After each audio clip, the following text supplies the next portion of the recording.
इस video series में हम डिस्कस कर रहे थे sequence and types of sequence. Previous video में हमने डिफ़ाइन किया सबसे पहले सीक्वेंस, देन अरिथमेटिक सीक्वेंस, फिर ज्योमेट्रिक सीक्वेंस, और आज का हमारा टॉपिक है harmonic sequence.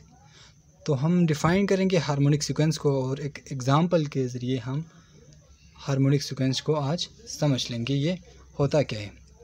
Let's see harmonic sequence.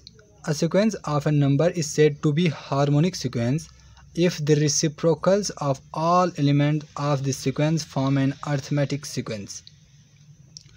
Harmonic sequence को आप इजीली अंडरस्टैंड कर सकते हैं अगर आपको पता हो सीक्वेंस का, रेसिप्रोकल का और अरिथमेटिक सीक्वेंस का। अगेन सीक्वेंस का, रेसिप्रोकल का और अरिथमेटिक सीक्वेंस का। अगर इन तीनों को आपको पता हो तो फिर आप हार्मोनिक सीक्वेंस को आप इजीली अंडरस्टैंड कर सकते हैं। Let's say reciprocal. सबसे पहले सीक्वेंस को हमने प्रीवियस वीडियो में डिफाइन भी किया था उस डिटेल से। अभी मैं यहाँ पे रिवाइज करता हूँ।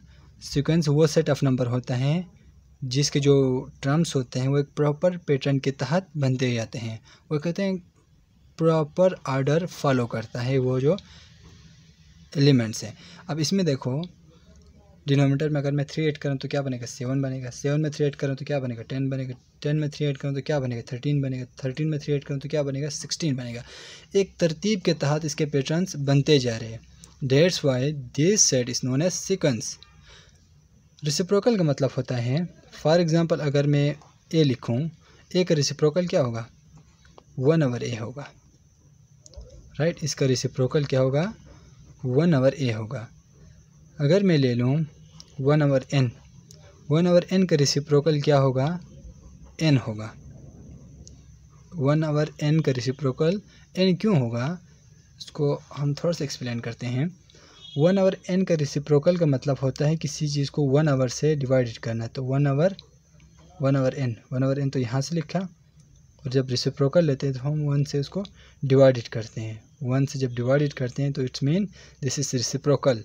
अगर इसको थोड़ा सा सिंप्लीफाई कर लें then it will be equal to 1/n आएगा, और यहाँ पे हम लिख सकते हैं 1 × n/1 which is equal to n।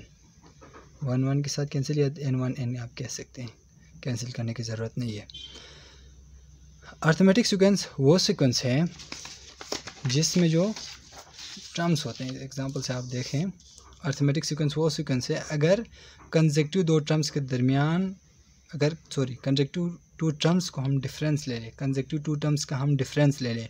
आप 5 - 3 कर ले, या 7 - 5 कर ले, या 9 - 7 कर ले, तो कंसेक्यूटिव दो टर्म्स का अगर हम डिफरेंस फाइंड करें तो हर वक्त क्या रहेगा, वो कांस्टेंट रहेगा।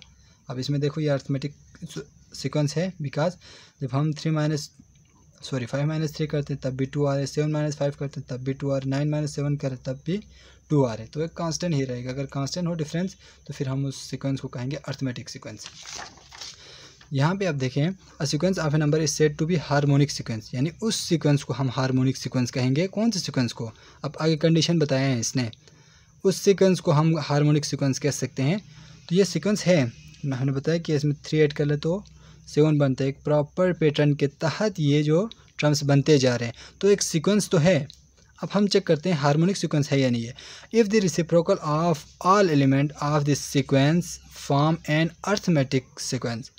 अगर रेसिप्रोकल ले ले उस सारे एलिमेंट्स का हैं, सारे जो एलिमेंट्स हैं उसकी अगर हम रेसिप्रोकल फाइंड कर ले तो वो क्या बनेगा, अरिथमेटिक सीक्वेंस बनेगा।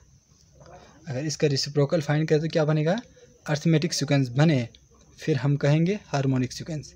रेसिप्रोकल लेने के बाद अगर अरिथमेटिक सीक्वेंस ना बने तो फिर वो हार्मोनिक सीक्वेंस नहीं होगा। राइट, लेट्स सी इसी एग्जांपल को हम एक्सप्लेन थोड़ा सा एलोबरेट करते हैं।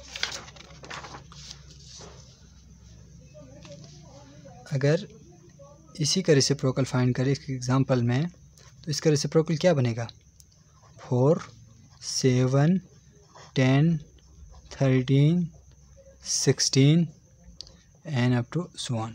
इसका रेसिप्रोकल 4 आ रहा है, इसका रेसिप्रोकल 4 आ रहा है। क्यों आ रहा है, अब भी मैंने कहा था कि जब भी 1/n में हो, 1 समथिंग हो, तो इसका रेसिप्रोकल जो डिनोमिनेटर में वही एज इट इज़ आएगा। उसको मैंने डिटेल्स यहाँ पे एक्सप्लेन किया है। अगर इसमें भी मैं एक चीज़ आपको बता दूँ तो अब देखो, कि फर्स्ट टर्म का अगर मैं रेसिप्रोकल फाइंड, ये एक एलिमेंट है, ये एक टर्म है, इसका मैं क्या फाइंड करता हूँ, रेसिप्रोकल फाइंड करता हूँ।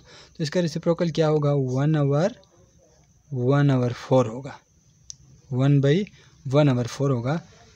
इसको मैं सिंप्लीफाई करके इस तरह भी लिख सकता हूँ। इसका मतलब क्या है, डिवीजन है, तो इसका मैं डिवीजन लिखा हूँ 1/4 एग्जैक्टली, गुड। फिर इसको मैं चेंज करता हूँ डिवीजन को मल्टीप्लाई में, than denominator will be nominator, nominator will be denominator, तो ये बन जाएगा 4/1 और विच इज़ इक्वल टू 4, यानी 1/4 का रेसिप्रोकल क्या होगा, 4 होगा। 1/7 का रेसिप्रोकल 7 होगा। 1/10 का रेसिप्रोकल 10 होगा। अब इस देखो ये क्या बन रहा है, अर्थमेटिक सीक्वेंस बन रहा है। क्यों, कैसे, अब देखो 7 - 4 कर लो, क्या आएगा आंसर, 3 आएगा। 10 - 7 कर लो, आंसर क्या आएगा, 3 आएगा। 13 - 10 कर लो, आंसर क्या आएगा, 3 आएगा। अब जितने भी टर्म्स है आप उसका क्या फाइंड करते जाएँ, दो कंसेक्यूटिव टर्म्स का डिफरेंस फाइंड करते जाएं, तो हर वक्त क्या आएगा, 3 ही आएगा, यानी कांस्टेंट ही रहेगा। सॉरी, हर वक्त क्या रहेगा, 3 ही रहेगा, यानी कांस्टेंट रहेगा। That's why this sequence is known as harmonic sequence. ये हार्मोनिक सीक्वेंस इसलिए है, जब हम इसका रेसिप्रोकल फाइंड करते हैं तो क्या बनता है, अर्थमेटिक सीक्वेंस बनता है। That's why this sequence is known as harmonic sequence. Thank you.